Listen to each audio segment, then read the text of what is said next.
তুফান company, মানে আমাদের যে মন্দিরে রং করতে হয় তুফান 63 আসতেছে।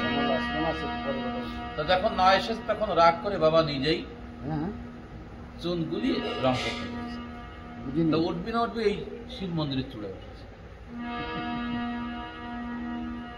তখন অনেক শরীর খারাপ, ডাক্তার বলছে তুমি চলবে না, কোথাও কথা বলবে না মানুষের সঙ্গে। তখন বাবার লাঞ্চ বন্ধ হয়ে গিয়েছে। এই মন্দিরের চূড়ায় রং করতে উঠেছে। এখন আমি জল দিয়ে বাথরুমে স্নানের জল, গরম জল, ঠান্ডা জল দিয়ে 2 বার বলছি বাবা স্নান করে নিন।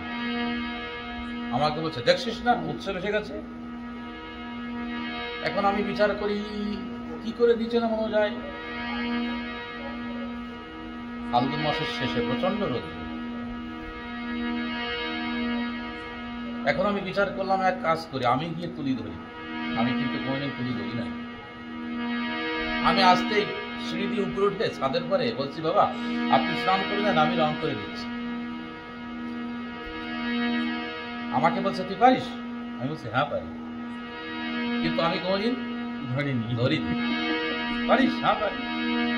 আপনি যান আমি করে দিচ্ছি। এখন বাবা যখন নিচে নেমে গেছে আমি তখন ভাবতেছি তুলি ধরে কি করে করব। ওই আর কি এরকম করতেছি। কিছু নিচে পড়তেছে, কিছু মন্দিরের চূড়ায় লাগতেছে, কিছু আমার মুখে গায়ে লাগতেছে, এই করতেছি। এর মধ্যে অচানক দেখি একটা ছায়া নিচে, ছায়া দেখে পাগড়ি বাঁধা ছায়া। নিচের দিকে তাকিয়ে দেখি বাবা দাঁড়িয়ে রয়েছে। মানে আমি সিঁড়ির থেকে পড়ে না যাই, আমি উপরের থেকে পড়ে না যাই, তার জন্য স্নান করা বাদ দিয়ে ওই সিঁড়ি ধরে দাঁড়িয়ে রয়েছে। এখন আমার গা কাঁপছে, শরীর কাঁপছে থরথর করে, আর চোখের থেকে টপ টপ করে জল পড়ছে ওই বালতির মধ্যে। যে ঠাকুর এই 20 ফুট উপরের থেকে পড়ে না যায়, তাই তুমি আমার সিঁড়ি ধরে দাঁড়িয়ে রয়েছে প্রচন্ড রোদ্রে, স্নান করা বাদ দিয়ে, অসুস্থ শরীর নিয়ে, তাই আমি যেন পড়ে না যাই, তুমি সমস্ত জীবন আমাকে এমন ভাবেই ধরে রেখে। মনে মনে বলতেছি, আর ওই রং করতে পারতেছি না, যে আমি পড়ে না যাই, তুমি আমাকে এমন করে ধরে রেখো। তাই ধরে রেখেছে আর চলছি। তাই সে যদি ধরে না রাখতে চলতে পারতাম না। কিন্তু দুর্ভাগ্য কি, বেশি দিন সেবা করতে পারি।